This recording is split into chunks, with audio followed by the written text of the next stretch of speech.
pemahaman atau berbagi pengetahuan kepada kawan-kawan sekalian tentang penelitian hukum non doktrinal. Untuk terlebih dahulu kita memberikan satu penjelasan tentang penelitian. Sebenarnya setiap hari kita melakukan suatu penelitian tanpa kita sadari.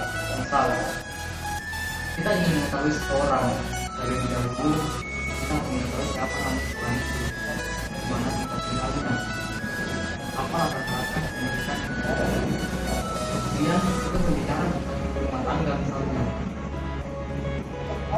Rumah tangga itu selalu berinovasi dalam masalah.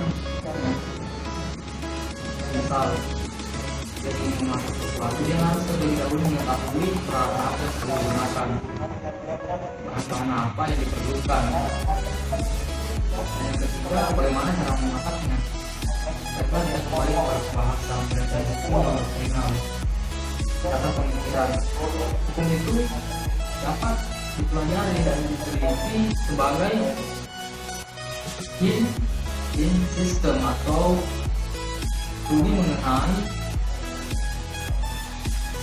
law tersebut. Di sisi lain, hukum itu dapat dipelajari dan diteliti sebagai think out atau studi mengenai law action. Studi terhadap hukum sebagai skin out sistem ini menyangkut permasalahan interrelasi antara hukum dengan lembaga-lembaga sosial lainnya. Karenanya jelas hal ini merupakan studi sosial yang non doktrinal dan empirik sifatnya. Menurut Leon Foucault bahwa hukum tidak dikonstruksikan sebagai suatu institusi sosial yang secara real berkaitan dengan variasi sosial lainnya. Selanjutnya, judul penelitian harus menunjukkan prinsip dari penelitian dan sebelumnya menyatakan sampai di dalam penelitian. Pertama, tuliskan judul dalam bentuk menulis luas kalimat info termasuk seluruh isi penelitian dan kata-kata yang terdapat. Kedua, judul harus jelas dan menarik untuk mencegah agar itu tidak terlalu panjang dan eksplisit. Ketiga, jangan karena alasan berikutnya menyebabkan ketidakjelasan diri. Keempat, jangan memenuhi kesulitan atau perkara dapat merumuskan diri. Rumuslah terlebih dahulu tujuan penelitian.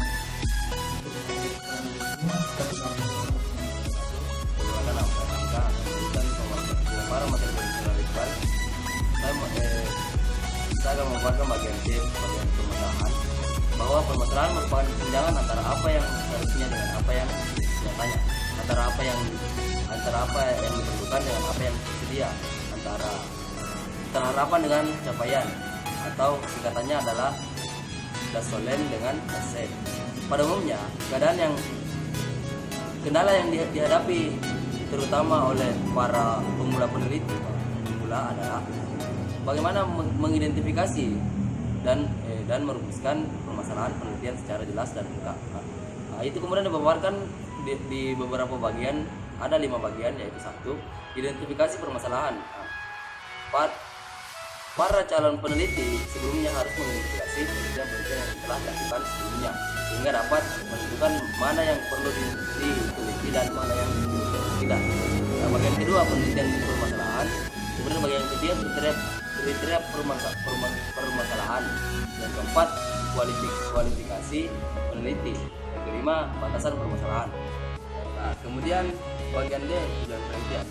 Tujuan penelitian harus dinyatakan dengan jelas dan tidak, karena hal yang demikian akan dapat memberikan arahan pada penelitiannya. Tujuan penelitian dirumuskan sebagai kalimat pernyataan dengan konteks, dengan konkret dan jelas tentang apa yang akan diuji dan dikonfirmasi, dikorelasikan dengan penelitian tersebut. Nah, terima kasih. Sudah sampai di penelitian. Assalamualaikum warahmatullahi wabarakatuh. Perkenalkan, nama saya Muhammad Ilham. Di sini saya akan menjelaskan dasar. Asumsi dasar adalah suatu pernyataan yang dianggap benar tanpa perlu menampilkan data untuk memastikan kebenarannya. Asumsi harus konsisten dengan informasi yang ada dan dapat diterima. Asumsi adalah kondisi di mana penelitian dibangun. Apabila asumsinya tidak tepat, maka kesimpulannya pun adalah kesimpulan yang palsu. Yang kedua, ruang lingkup. Ruang lingkup penelitian merupakan bingkai penelitian yang menggambarkan batas peneliti untuk mempersempit permasalahan dan membatasi area penelitian. Apabila lingkup penelitian telah ditetapkan, maka semua faktor yang termasuk di dalam batasan tersebut harus dipertimbangkan dalam penelitian ini. Sebab apabila ada faktor yang ditinggalkan, kemungkinan akan memberikan kesimpulan yang berbeda. Yang ketiga, studi kepustakaan. Pada tahapan ini, peneliti mencari landasan teoritis dan studi kepustakaan. Pada tahapan ini, penulis atau peneliti mencari landasan teoritis dari permasalahan penelitiannya, sehingga penelitiannya yang dilakukan bukanlah aktivitas yang bersifat trial and error. Tujuan dan kegunaan studi kepustakaan pada dasarnya adalah menunjukkan jalan pemecah permasalahan penelitian. Dan yang terakhir, variasi. Variasi adalah segala sesuatu yang berbentuk apa saja yang ditetapkan oleh seorang peneliti dengan. Warahmatullahi wabarakatuh. Saya Adrian Munandar akan melanjutkan materi yang telah dijelaskan oleh saudara Subhan. Di sini saya menjelaskan tentang pengambilan sampling. Sampling merupakan salah satu langkah yang penting dalam penelitian karena sampling menentukan validitas eksternal dari suatu hasil penelitian. Kesalahan dalam sampling akan menyebabkan kesalahan dalam kesimpulan. Langkah pertama, kita harus menentukan populasi dan sampel, di mana populasi adalah keseluruhan atau himpunan objek dengan ciri yang sama. Contoh yaitu masyarakat dalam suatu populasi penduduk seperti di desa, di kecamatan, kabupaten. Dan sampel adalah himpunan bagian atau sebagian dari populasi. Pengambilan sampel sebagai salah satu langkah dalam penelitian penting artinya karena kesimpulan penelitian pada dasarnya adalah generalisasi dari sampel menuju populasi. Dan sampling memiliki beberapa keuntungan. Yang pertama, kesimpulan umum tentang populasi diperoleh dengan relatif murah, cepat, akurat, dan dapat dipertanggungjawabkan. Tingkat kesalahan pada kesimpulan umum dapat dipertimbangkan, yaitu sampling error. Validitas informasi dan kualitas pengukuran dapat ditingkatkan karena dapat dilakukan kontrol terhadap variabel-variabel tertentu sehingga hasilnya lebih terukur. Assalamualaikum warahmatullahi wabarakatuh. Kenalkan, nama saya Andika Jumalan, kelas ilmu umum D. Ya baiklah, saya akan menjelaskan pengertian pengolahan data. Data mentah yang telah dikumpulkan oleh peneliti tidak akan ada gunanya jika tidak diolah.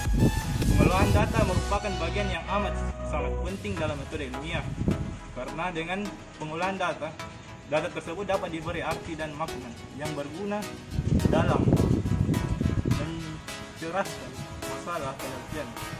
Data mentah yang telah perlu dipecah-pecahkan dalam kelompok-kelompok diadakan kategorisasi, dilakukan manipulasi, serta dua peras sedemikian rupa sehingga data tersebut mempunyai makna untuk menjawab masalah tersebut dan bermanfaat untuk menguji hipotesa dan pertanyaan penelitian. Mengadakan manipulasi terhadap data mentah berarti mengubah data mentah tersebut dari bentuk awalnya menjadi satu bentuk yang dapat dengan mudah memperlihatkan hubungan antara fenomena. Kemudian, langkah-langkah pengolahan data.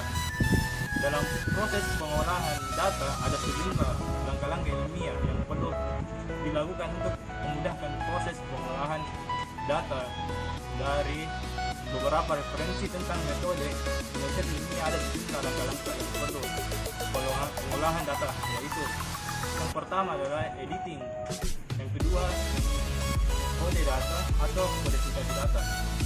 Baiklah, selanjutnya pengertian analisis data. Analisis data adalah mengelompokkan, membuat suatu urutan, memanipulasikan serta meningkatkan data sehingga mudah untuk dibaca. Step pertama dalam analisa adalah membagi data atas kelompok atau kategori-kategori yang tidak lain dari bagian-bagian. Beberapa ciri dalam membuat kategori adalah: yang pertama, kategori harus dibuat sesuai dengan masalah dan tujuan penelitian. Kedua, kategori harus lengkap. Yang ketiga, kategori harus bebas dan terpisah maksudnya. Yang keempat, tiap kategori harus berasal dari satu kaidah klarifikasi. Yang kelima, tiap kategori harus dalam satu level. Kategori harus sesuai dengan masalah penelitian sehingga kategori tersebut dapat mencapai tujuan penelitian dalam memecahkan masalah. Dengan demikian, analisa dibuat akan sesuai dengan keinginan untuk memecahkan masalah. Sekian dari saya paparkan. Assalamualaikum warahmatullahi wabarakatuh.